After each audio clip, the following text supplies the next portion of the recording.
Thank you very much indeed. I salute all of you. A good morning to you. I wish to welcome the leaders of the FDC, as well as party faithfuls, and you, the members of the media, the Fourth Estate, to our home on plot 1164 Najanankumbi. This being my first press conference since the 6th October National Delegates Conference, which elected national leaders, I wish to thank the FDC membership that overwhelmingly voted for me and entrusted myself and the team with a new mandate. And I would like to take this opportunity to congratulate all those who were elected. I also wish to associate myself with those who didn't make it and encourage them to put elections in the past and continue working for the well-being of the FDC. I convey the party's heartfelt condolences to those who lost their dear ones recently, and especially the families of our fallen leaders, and pray that the Almighty comforts them. Today's media briefing is going to be on 3 accounts. The first is going to be about the impending elections for LC1, LC2, chairpersons and committees, and the women committees or councils. The second matter is going to be related to the stability in the party and the relationship of the Forum for Democratic Change with the People's Government.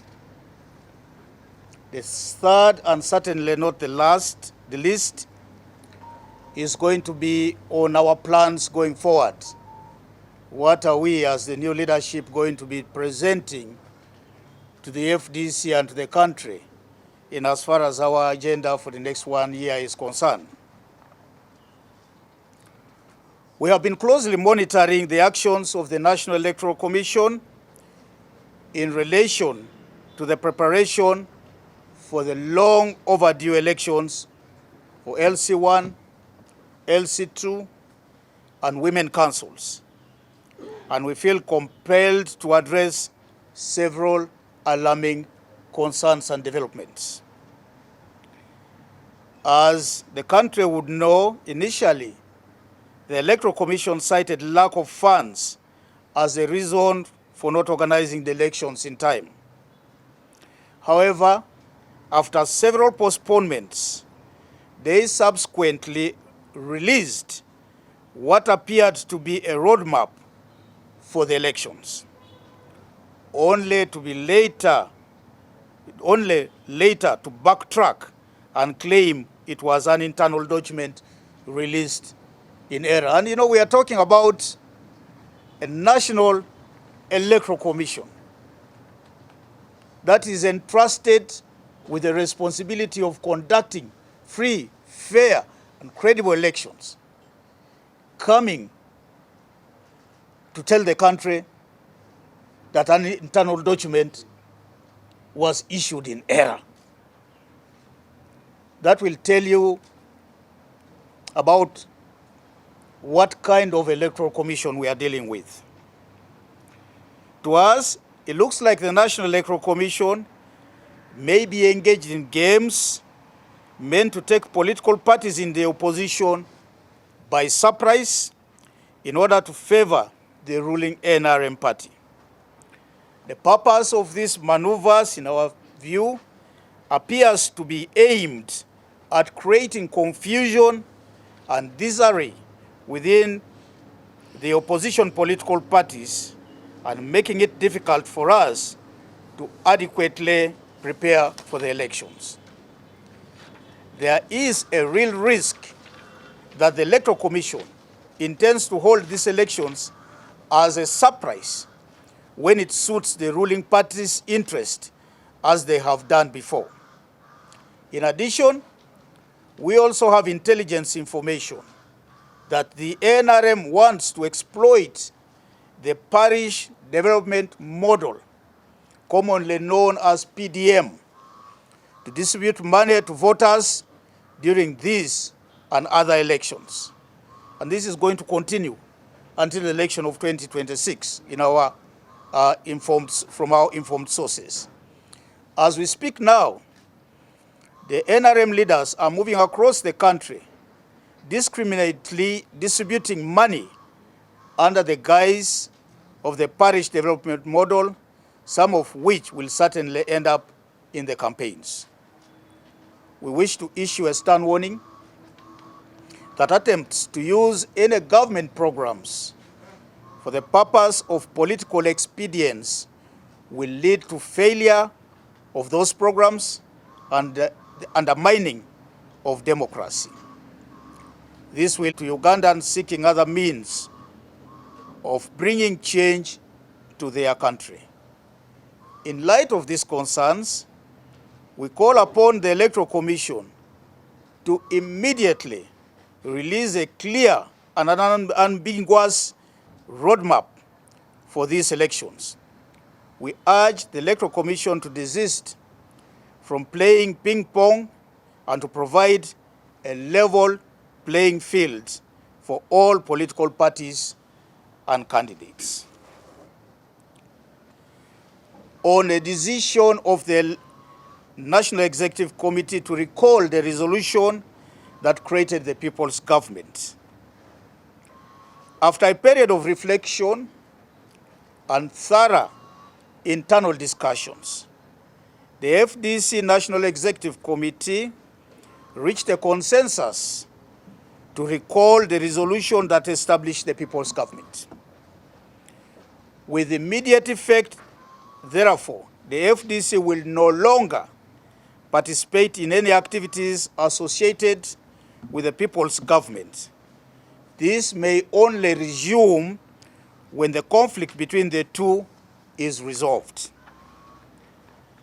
This severing of relations comes after a series of challenges that the FDC has faced, managing two centers of power which have conflicted since 2018, leading to total misunderstanding immediately before, during, and after the 2021 general elections.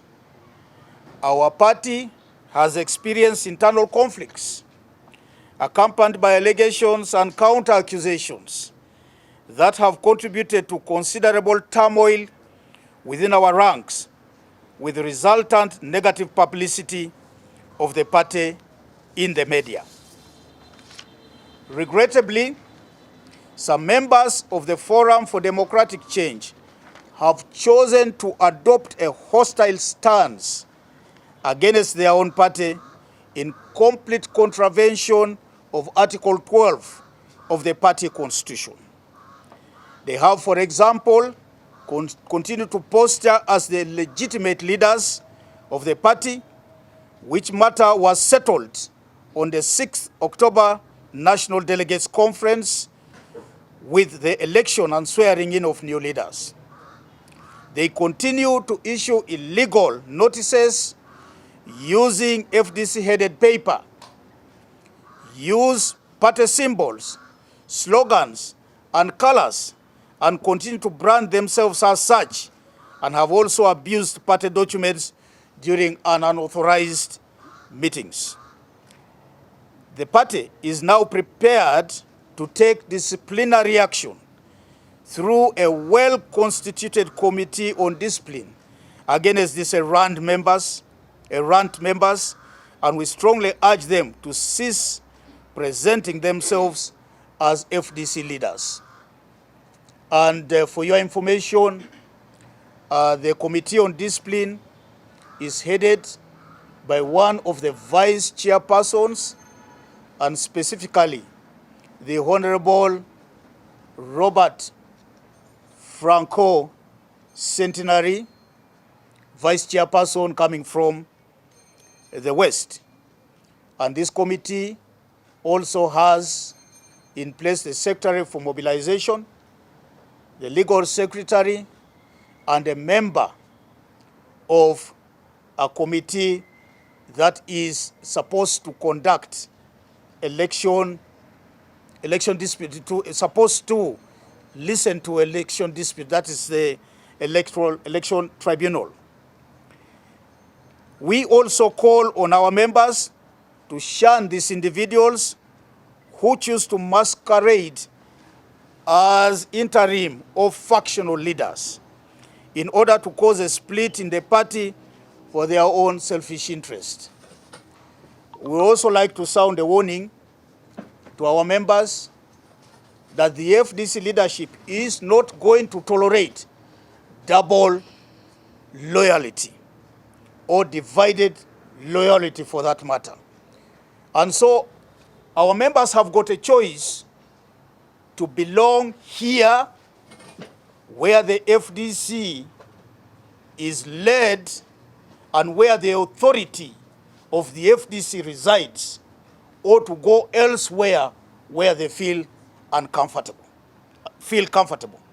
I want to reiterate the fact that no member has been conscripted into this FDC. Every member comes here voluntarily. They are received and accepted as our members. They get registered in our registers in their villages. They get an identification card, which is now going to come through an automated online kind of system. We have an app for that. And after that, they continue to serve the party. The moment they offend the constitution of the party, the moment they feel that they do not want to continue being within the FDC party, then they are at liberty to cease being members of the party. We want to emphasize that there are no factions within the FDC, contrary to how it has been portrayed or presented in the media. Claims of Katonga faction or a Najana Nkumbi faction are entirely unfounded. And here I would like to seek the indulgence of our friends, the NBS, who have always continued to talk about factions within the party. The Katonga faction, Najana Nkumbi faction. My friends, the FDC is not factionalized. The FDC is a single political party registered in the year 2014, coming to 19 years now. The FDC is a party, it's 2004, I beg your pardon. 2004. The FDC is a party that has got a home, and its home is right here, recognized by the regulator of political parties, the National Electoral Commission,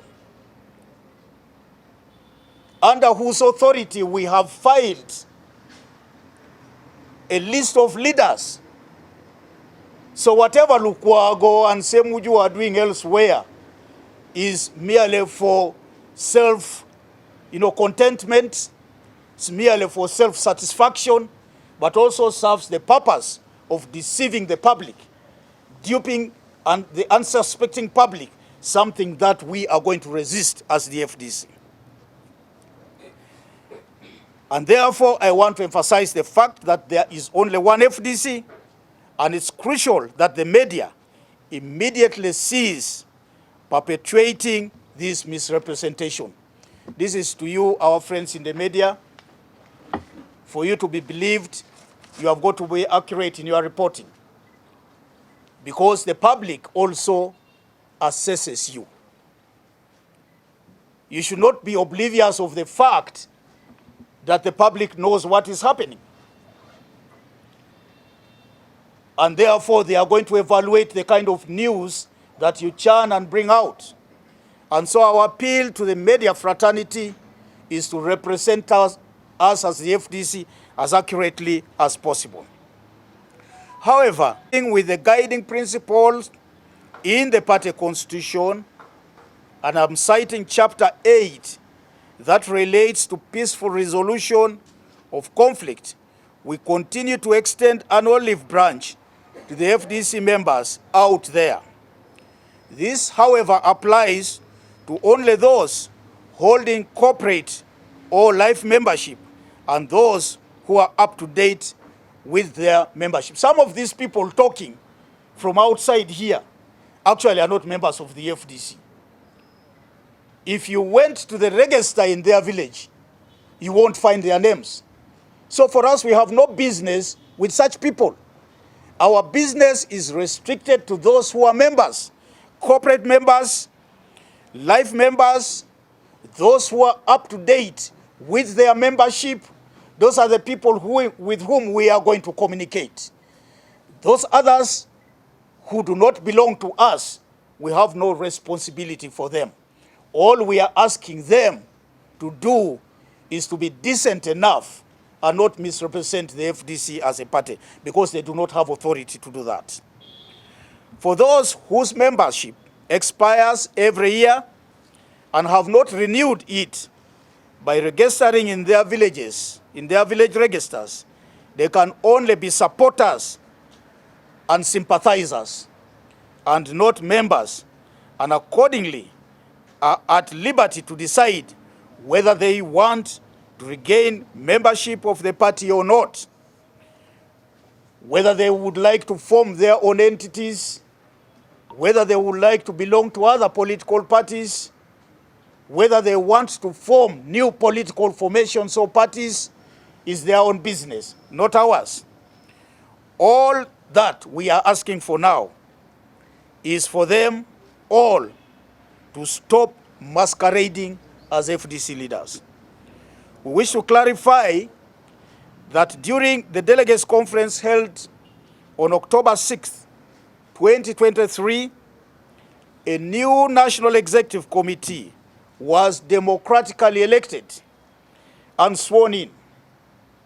The conference also took a number of key decisions, including extending the life of the Electoral Commission by 6 months and replacing the Honorable Ibrahim Ssemujju Nganda with Honorable Yusuf Sibambi, whom we congratulate as the FDC whip in Parliament.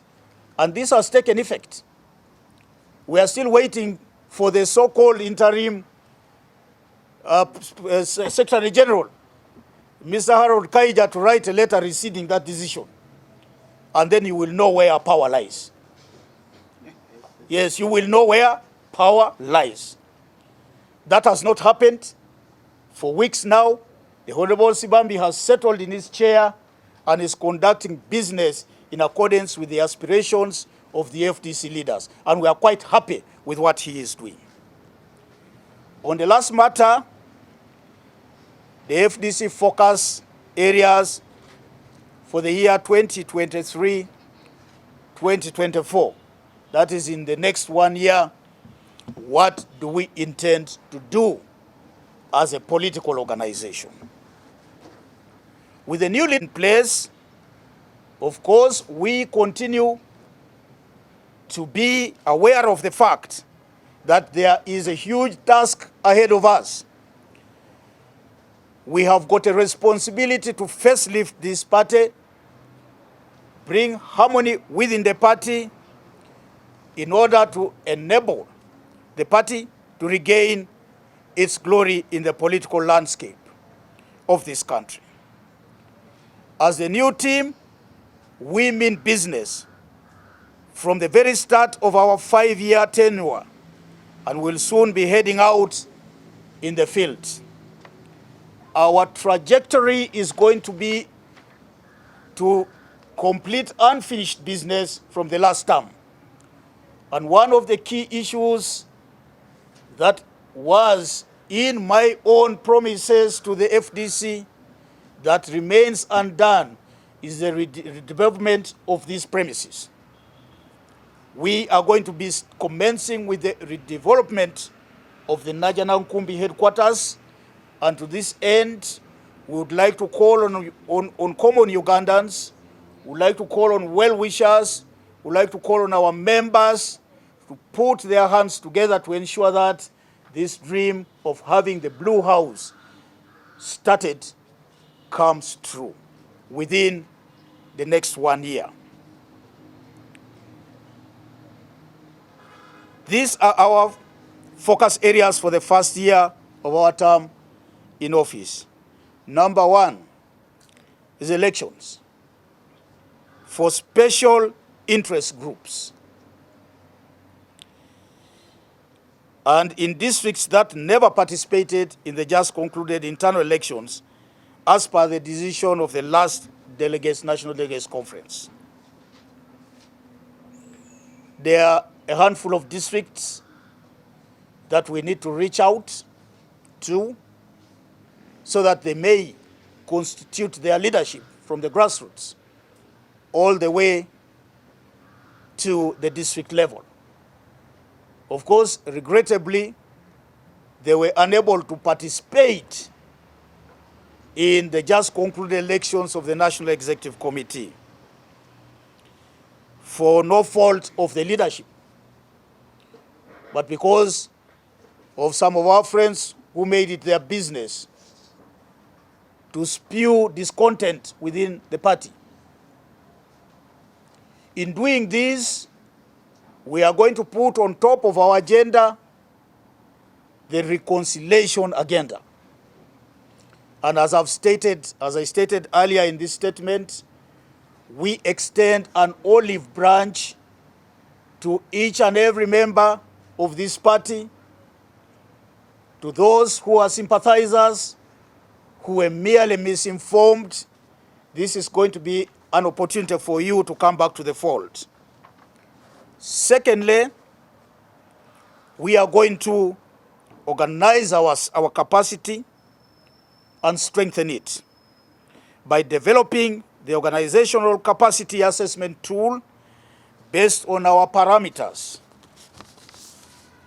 We will be conducting organizational capacity assessment to assess the strengths and weaknesses and therefore the gaps that exist that needs to be filled, and this will be done at the National Executive Committee level. There is going to be orientation and training of new leaders in their roles and responsibilities, amongst which are representation, advocacy, resource mobilization, citizen mobilization, and conflict resolution.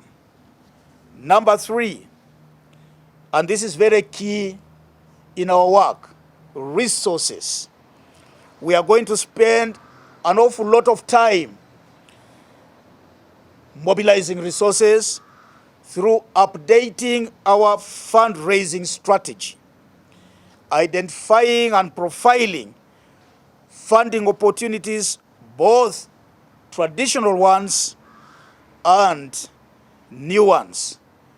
That is private sector, investments, foundations, development partners, goodwill individuals. So we are going all out to look out for these opportunities.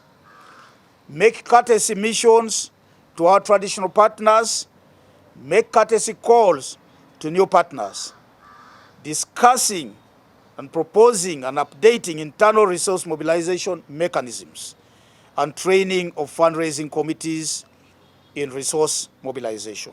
Number 4, and this touches the media as well. We want to continue to build a lasting relationship with the media fraternity in this country. We'll be updating our communication strategy, identifying the key strategic focus areas from our manifesto and building our message around these areas. We'll be focusing on giving FDC a facelift through increased presence on media and social media platforms, Facebook, Twitter, Instagram, etc. And to this end, we would like to call on the cooperation of the media fraternity in and outside this country.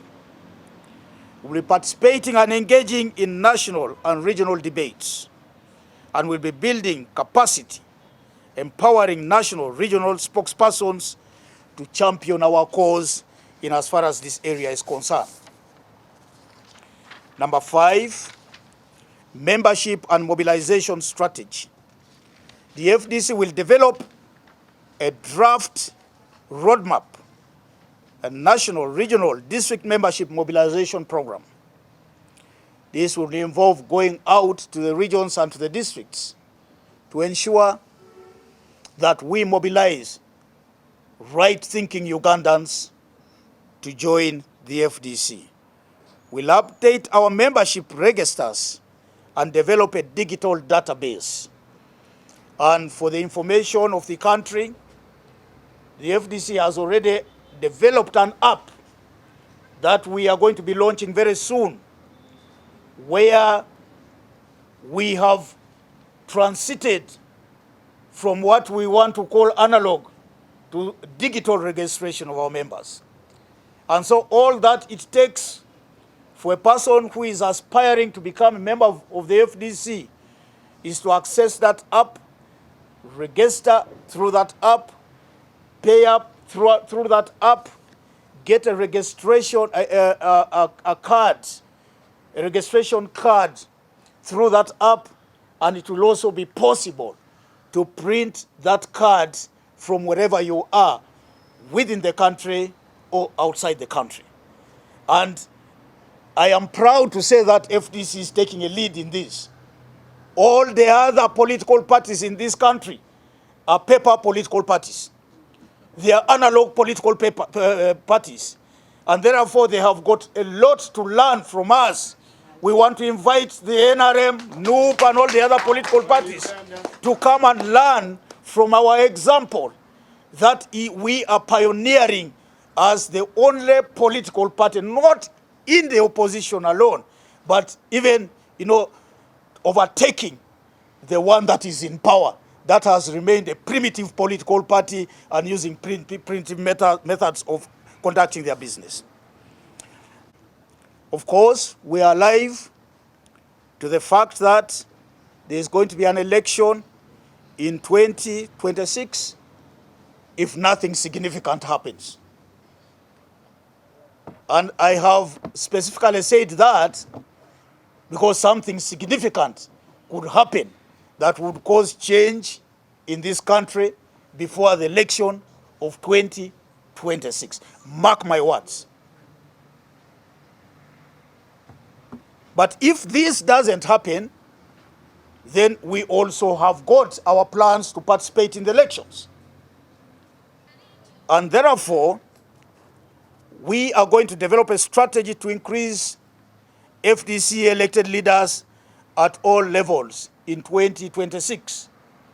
At the moment, we have almost stagnated within the space of 30 to 40 members of parliament. This is going to change under the new leadership. We are going to be deliberate in as far as identifying candidates who can win. And we're going to do everything within our means to ensure that we develop the capacity of these candidates. We will continue to mobilize for membership, consolidate our current membership so that the attrition rate is reduced. And of course, I have said that we are going to do whatever is within our means to get back some of our lost members. We'll address any disagreements within the party and call for reconciliation. And therefore, while I'm at this point, I want to make a clarion call on behalf of the people seated here to those our members who have decided to defy the authority here, that there is still space for dialogue. We are not going to give up on dialoguing with those who have got dissenting voices within the party. But they have got to be members first. That is most important. We'll map the different events, calendars leading to the general elections, and ensure the party and our members comply. It's my hope that the Electoral Commission stops its games that it's playing with the LC1, LC2, and Women Council elections. This does not help democracy. It is our expectation that the roadmap, the sketch roadmap that was issued by the Electoral Commission in respect to the election of 2026 will now be sheathed and a clear document presented to the Ugandan population well ahead of time. That is our expectation. We'll organize national, regional, and district consultative meetings, both physical and virtual, to gather members' views. And this is going to start in earnest. The next outing that we are going to be making will ensure that we gather members' views about what needs to be done. We do not have a monopoly of knowledge sitting here in Najjanankumbi. We are not the FDC in its full formation, and therefore we rely on our grassroots supporters, our foot soldiers, to give us such information. We'll focus on remobilizing the former FDC stronghold areas to reclaim the lost victory. You know that we have maintained a presence in a good part of this country. Our presence has been affected by the internal contradictions and also the strong hand of the NRM that operates from outside the law to bully political parties in the opposition. And I want to remind the NRM that our foundation is based on blood, sweat, and tears of the Ugandan population. I want to remind the NRM government that ours is a revolutionary party and that we are not going to spare any effort in carving our own space, in fighting for our own space that the NRM would like to own at the expense of common Ugandans. We are going to build and strengthen a generation of young men and women, leaders. And while I'm at this point, those of you who followed the elections of the youth and the women within the FDC will now have a good story to tell about our capacity. All the candidates were top-notch, polished candidates. We were lost of choice. We didn't know who would become the woman leader, the women's leader, who would become the youth leader. All of them were quality candidates. And a number of them benefiting from our leadership promotional program, which we will continue with through the Leadership Academy that was launched sometime last year. We are going to encourage the persons with disabilities to engage in politics. And to our friends, persons with disabilities, we want to say, you have never been second-class citizens of this country. You are first-class citizens. And therefore, with the right to participate equally in political activities in the FDC and nationally.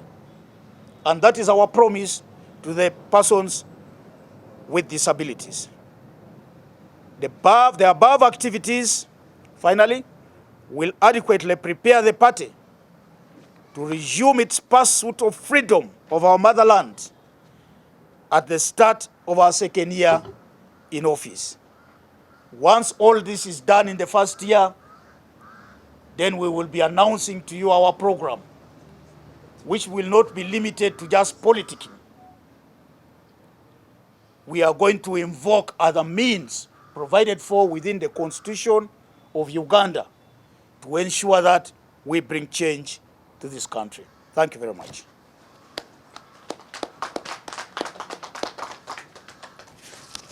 They're willing to dialogue. Whereas on our part, we may be interested in dialogue, we cannot force anybody to dialogue with us. We are very straight in as far as this is concerned. Dialogue is going to be between the willing and on the same footing. We are not going to go into any dialogue where somebody thinks they are above us and we are below them. No, that will not happen. We will not dialogue with anybody who continues to insult us and to demean the leadership in Najanankumi. We will not. We are not fools to do that. So dialogue is going to be out of mutual respect. Dialogue is going to be out of two parties or several parties willing to dialogue, and in an honest manner, not in a manner where you think you are going to bully us and we are going to accept to lie flat like an envelope while you trample upon us. That will not happen. So we are open to dialogue. Our constitution, under Article 8 that I have cited, compels us to bring harmony not only within the party but in the country. But if the next day you are going to be talking about us everywhere negatively, looking for ways of splitting the party, you would have offended both Article 12 and 13 of the Constitution, and we will not have any business dialoguing with you. Sorry? Well, we are just starting. We have been engaging privately, elders within the party. We have been engaging some founders within the party. We are going to set up committees to ensure, from within NEC, subcommittees that will be reaching out to individuals and groups to see whether they are prepared to dialogue with us. Nobody should ever think that we are going to dialogue out from a point of weakness. No. That one, from the very start, we are going to be very clear. You hit us, we hit back at you. That is our DNA. Thank you so much, Mr. President. I have to use your name and your media. My name is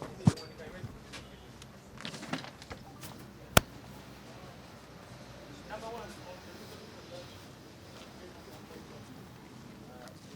I would like you to explain that resolution because you are breaking ties with the people's government. Number two, I'm thinking the issue of bringing errant members to the disciplinary committee is becoming a remix of songs, because this is the fourth time you're mentioning about it. The first time, you did mention it on the day you were nominated to contest for president. And the second time was during your inaugural speech at Patida Samaj. You did mention it to me again in one of the interviews I had with you, and the fourth time is now, saying you are going to bring the errant members to your disciplinary committee. Don't you think these members who are errant will take this as a song? The president just speaks about it and nothing is done. Have you taken trouble to write to them? And how sure are you that this time something is going to be done for this member to come to the disciplinary committee? Thank you. Jimmy, I want to say that on the first question, there was a resolution of the National Executive Committee before I became president of the FDC. that it would be a good thing to tackle the dictator using two approaches. The first front is through defiance or civil disobedience. The second is through elections. In 2016, in an election that I was deeply involved as the national field coordinator for our candidate, Dr. Kizza Besigye, we won that election. And so we decided that we should reclaim our victory by forming a people's government. I am a pioneer member of the people's government, by the way. The people's government is part of my handwork. And purely, purposely, to reclaim our victory. And so, the FDC continued to associate with the people's government for all this time, until some friction between the two developed, as I have stated in my statement. And therefore, that rift has now caused the National Executive Committee to state very clearly that this relationship is not working out. Maybe for now we can divorce. Separate. Maybe separate, not divorce might not be right, because there is a possibility of a remarriage happening. Yes. You see? We are going to separate for the moment, and once the situation normalizes, we could come back together. In politics, never say no. Now, on the matter of the Elders Committee, is a provision of the Constitution. And unless we amend that Constitution, we will continue speaking about the Elders Committee. And so it's going to be constituted very soon. Management, the working committee is going to sit this week to consider the proposals for members in the different committees. And so, don't get tired, Jimmy. Keep reporting that there is an Elders Committee in the FDC, because it's a constitutional provision that we are commanded to respect, and we will respect it. So once that committee is in place, it will carry out its duties. But dialogue is not going to be restricted to just that committee. Dialogue can happen outside that committee, and that is acceptable, again, under the Constitution. So we seek peace with our friends. Let them stop insulting us. Let them stop misrepresenting us. Let them stop abusing our symbols, our motto, our slogans, our colors, our emblem. If they really truly want to use this and they feel they are FDC, let them come and exercise their being FDC here. Not behaving like, you know, you have a home and you go to the streets. What kind of person are you? The FDC has a home. So whoever has been sleeping in the streets, eating from garbage heaps, should actually come back home and receive the hospitality that the FDC promises every one of their members. I had a question from this side. No, I think we are done.